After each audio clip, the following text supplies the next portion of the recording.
مقرر رحمان عزیزم سید امین القادری صاحب نگران سنی دارالعلوم اسلامیہ مالیگاؤں مہاراشٹر مداح رسول حضرت حافظ وقاری سید قادری صاحب جام نگر گجرات پر ممبر نور پر موجود جمیع علماء کرام مفتیان اعظام شورائے اعظام اور میرے سامنے بیٹھے ہر غیر کے مسلمان، السلام علیکم ورحمۃ اللہ تعالی وبرکاتہ۔ آئیے کچھ کہنے اور سننے سے پہلے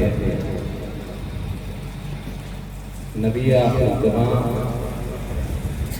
سید الانبیاء ہم سب کے ایمان و مولا جناب احمد مصطفیٰ محمد مصطفیٰ صلی اللہ علیہ وسلم کی بارگاہ میں ثنا میں ہدیہ کی قربان پیش کرنے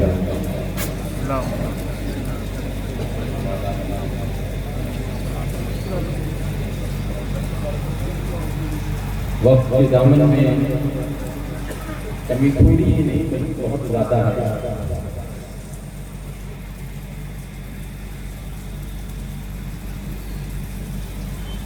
مگر کیونکہ ہمارے ارشد بھائی کی محبت تھی،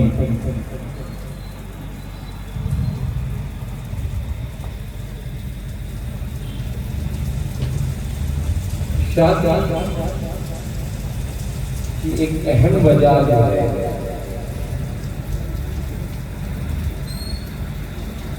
وہ انسانی وقار ہے، کیونکہ بچے کی ابتدائی تربیت ماں کی گود ہوتی ہے۔ ماں کی گود سے بچہ تربیت پا کر ایک اچھا شہری بنتا ہے، ایک اچھا انسان بنتا ہے۔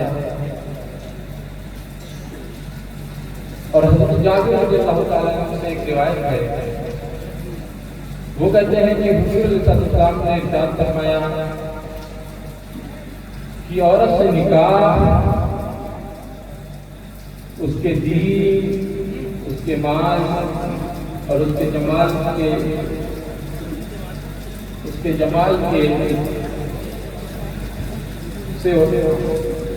جمال کو دیکھ کر ہوتا ہے۔ اس لیے دیندار عورت سے نکاح کی ترجیح۔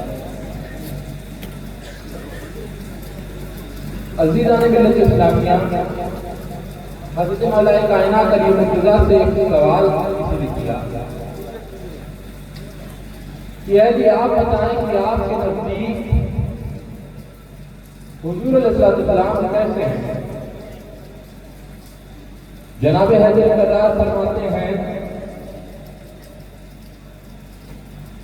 حضرت علی کیا فرماتے ہیں کہ خدا کی قسم آقا علیہ السلام ہمارے نزدیک ہمارے ماں باپ، ہمارے بچے، حتیٰ کہ سب پیار کی حالت میں ٹھنڈے پانی میں زیادہ محسوس ہوا کرتے ہیں۔ اب جب بچے کے دل میں حضور کی محبت ہوگی تو بچہ اپنے ماں باپ کی نافرمانی کرتا ہوا نظر نہیں آئے گا۔ اور بچے کے دل میں جب ماں باپ شروع سے ہی آقا علیہ السلام کی محبت، حضور کی عظمت اور حضور کی پہچان، حضور کی جان بنائیں گے تو بچہ دنیا میں بھی کسی غلط راہ پہ نہیں جائے گا۔ بس ایک حدیث پاک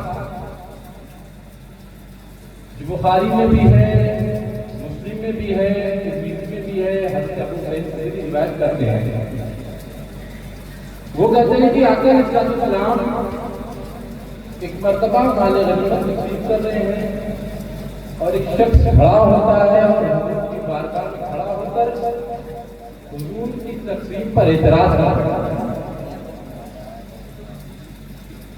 حضور کی تقسیم پر اعتراض کرتا ہے اور بارگاہ رسالت میں جسارت کر بیٹھتا ہے اور بے ادب ہو جاتا ہے اور یہ کہتا ہے یا رسول اللہ کے باپ، حضرت فاروق اعظم بغل میں کھڑے ہیں، موجود ہیں۔ حضرت فاروق اعظم نے آقا علیہ السلام سے اجازت طلب کی کہ حضور اگر آپ بولیں تو میں اس کے سر کو اس کے بدن سے جدا کروں۔ حضور نے منع کر دیا، روک دیا، چلا گیا۔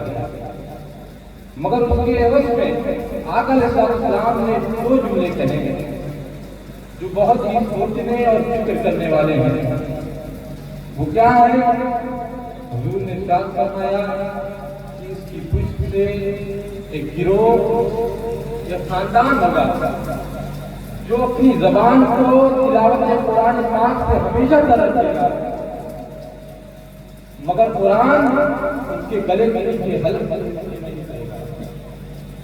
اور حضور علیہ السلام نے اپنے صحابہ کو فرمایا کہ جب تم اس کی عبادت، اس کی نمازیں اور اس کے روزے اور اس کے حج کی کثرت دیکھو گے تو بظاہر عادت میں تم سے زیادہ محسوس ہوں گے اپنی عبادت کم کرنا ہے، مگر یہ دین سے ایسے فارغ کر گئے جیسے تیر اپنے شکار سے فارغ ہے، یعنی وہ نشانہ تو کہیں لگائیں گے مگر اس کا نشانہ کسی کام کا نام بتا رہا ہے۔ اور ایک اور روایت بخاری میں بھی ہے، وہ یہ ہے کہ ایک شخص ہے جو گناہ کبیرہ کرتا ہے اور بار بار اس پر حد جاری ہوتی، سزا ملتی، اس کو کوڑے لگتے اور پھر وہ حد توڑتا، پھر حد لگتی، پھر حد توڑتا، پھر حد لگتی۔ جب صحابہ کرام نے اس کے اس عمل کو دیکھا تو صحابہ کرام نے اسے کہا کہ کیسا شخص ہے کہ تجھ پہ اتنی بار حد جاری ہوتی پھر بھی تو باز نہیں آتا، بار بار حد لگتی، پھر بار بار حد توڑتا۔ صحابہ کرام نے جب اس کو یہ کہا تو آقا علیہ السلام باہر تشریف لائے اور حضور سے روکا اور منع کر دیا اس پر لعنت مت بھیجو، اس لیے کہ اللہ اور اس کے رسول کا جاننے اور ماننے والا ہے۔ اب ذرا بتائیں کہ وہ شخص ہے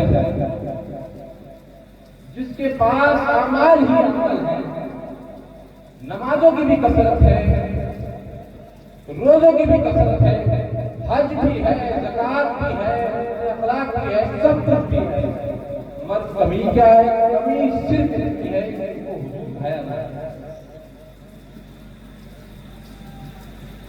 اور ایک وہ شخص ہے کہ جس کے پاس اعمال کی کمی ہی کیا ہے، اس کے پاس کوئی ایسے اعمال ہی نہیں تھے، کوئی ایسے اعمال نہیں تھے جو ختم کرتے ہیں، مگر کیا تھا؟ صرف یہ تھا کہ حضور صلی اللہ علیہ وسلم کی محبت ہوئی۔ اور روایت میں ملتا ہے کہ آگے کرتا کیا تھا؟ ایسا جس پہ آقا نے شہادت دے دی کہ اللہ اس کے رسول کا چاہنے اور ماننے والا ہے۔ وہ یہ کرتا تھا کہ حضور کی مجلس میں بیٹھتا، حضور کے پاس بیٹھتا اور حضور کے پاس بیٹھنے کے بعد دن بھر دیکھتا رہتا کہ ہر کوئی حضور کے پاس آتا ہے، آقا اللہ کے کام سب کے دل اٹھاتے ہیں، سب کی پریشانیاں دور کرتے ہیں، مگر حضور کا کوئی حال نہیں۔ اس کے دل میں اتنا تھا کہ کاش کوئی ہوتا تو حضور کو بتا دیتا کہ مصطفیٰ کریم کی طبیعت کو راحت پہنچتی۔ وہ کیا کرتا؟ ہر تھوڑی تھوڑی دیر بعد جاتا آقا علیہ السلام کی بارگاہ میں اور حضور علیہ السلام کو کوئی کھلاتا، کوئی ایسی بات کہتا جس سے میرے آقا ہنس پڑتے ہیں۔ آقا علیہ السلام مسکرا دیتے، ان کی طبیعت کو راحت پہنچتی۔ اس کے عوض میں آقا علیہ السلام نے کہا کیا کرنا کہ اللہ اس کے رسول کا چاہنے اور ماننے والا ہے۔ عزیزان ملت اسلامیہ، ہمیں چاہیے کہ ہم اپنی اولادوں کو سب سے پہلے حضور علیہ السلام کی محبت سکھائیں، حضور کے گھر والوں کی محبت سکھائیں اور قرآن کی تعلیمات سکھائیں۔ میں اپنی بات بس ایک حدیث پاک کرتا ہوں کہ آقا کریم صلی اللہ علیہ وسلم نے ارشاد فرمایا کہ تم اپنے بچوں کو 3 باتیں سکھاؤ۔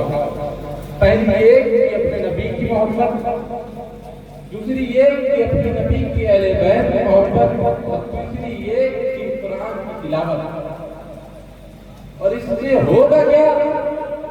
ہوگا یہ کہ آپ کا بچہ ادھر ادھر بہنتا ہوا نظر نہیں آئے گا، بلکہ قرآن کی تعلیمات لے کر، مصطفیٰ کریم کی تعلیمات لے کر اپنی زندگی کو گزارے گا، اپنے بچوں کے ساتھ اخلاص پیش کرے گا، اپنی زوجہ کے ساتھ اس کا حقوق ادا کرے گا، اپنے ماں باپ کا فرمانبردار بن کر رہے گا۔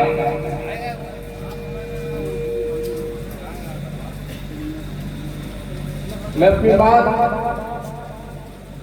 بات میں 4 سے ختم کرتا ہوں۔ امام اہل سنت نے کہا کہ زمین و جمع تمہارے لیے، یہ مدینہ و مکہ تمہارے لیے، یہ چڑی و چڑا تمہارے لیے، بنے تو جہاں تمہارے لیے، اور ذہن میں رتبہ تمہارے لیے، بدن میں ہر جان تمہارے لیے، ہمارے آگ کا یہاں تمہارے لیے، اٹھے بھی وہاں تمہارے لیے۔